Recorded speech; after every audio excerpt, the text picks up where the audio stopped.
अभी सब्सक्राइब करें हमारे चैनल माँ दुर्गा म्यूजिक का और साथ में बेल आइकन जरूर दबाएं ताकि ऑल नोटिफिकेशन आप तक जल्द पहुंचे।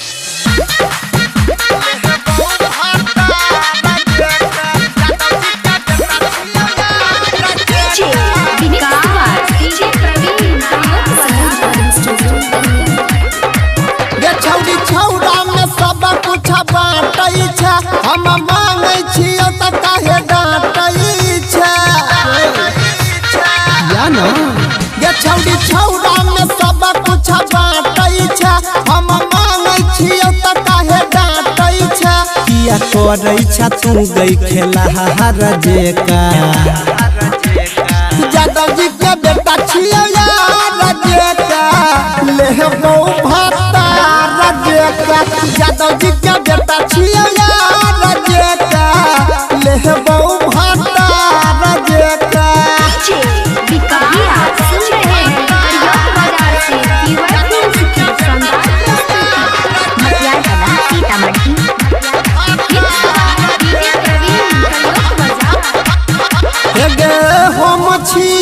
तोहर दीवाना किया करे छ तू माना गे आई खोल देबोगे छौरी चोली वाला सब खजाना गे हम छियौगे तोहर दीवाना किया करे छ तू माना गे आबै खोल देबोगे छौरी चोली वाला सब खजाना गे कबेरी दे हमारा तू प्यार जेका यादव जी के बेटा छियो यार जेका लेबो भाता जेका यादव जी के बेटा छियो यार जेका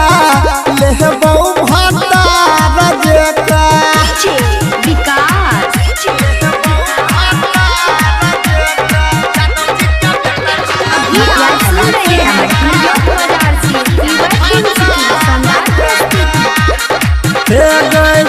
एगो चुम्मा दे गे रानी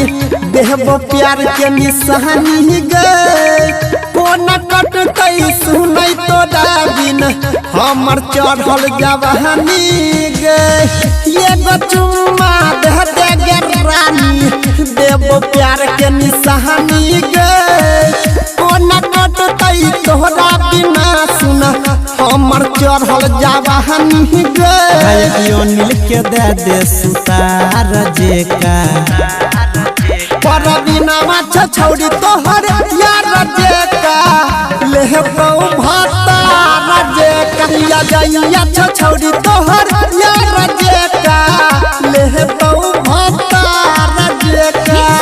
डीजे प्रवीण करियो तो बजा।